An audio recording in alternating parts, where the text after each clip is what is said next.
রিয়াজ ভাই শেষে যে কথাগুলো বললেন একই লাইনে আমার বেশি বলা দরকার এই কারণে যে আমি যেহেতু একজন সাংবাদিক, শফিক ভাইয়ের ক্ষেত্রে এটা প্রযোজ্য।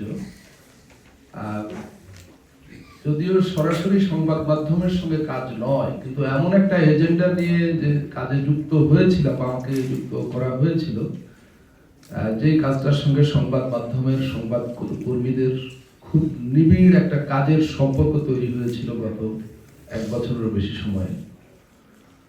একজন নাগরিক হিসাবে তো বটেই, একজন সাংবাদিক হিসাবে এই ঐতিহাসিক প্রক্রিয়ার সঙ্গে যুক্ত হওয়াটা আমার জন্য খুবই সৌভাগ্যের এবং তৃপ্তির একটা ব্যাপার ছিল, কারণ আমি সাংবাদিকতার পাশাপাশি অ্যাক্টিভিজমে জড়িত ছিলাম।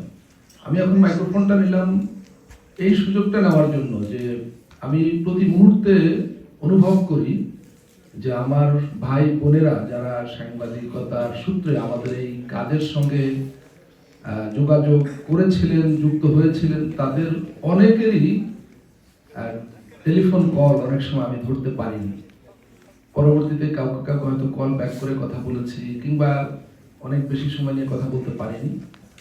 তো আমি সবার কাছে একেবারে আনকন্ডিশনালি ভালোবাসা সহ ক্ষমা চাই যে কেউ যদি আমার উপরে কোনো রকম মন খারাপ, মন কষ্ট বা কারোর মধ্যে কোনো দুঃখবোধ থাকে, আমি ক্ষমা চেয়ে নিচ্ছি।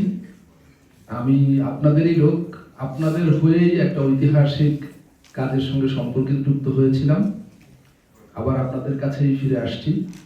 রবীন্দ্রনাথকে উদ্ধৃত করে যদি বলি, মোর নাম এই বলে খ্যাত হোক, আমি তোমাদেরই লোক, আর কিছু নয়, এই আমার শেষ পরিচয়। সবাইকে অনেক ধন্যবাদ।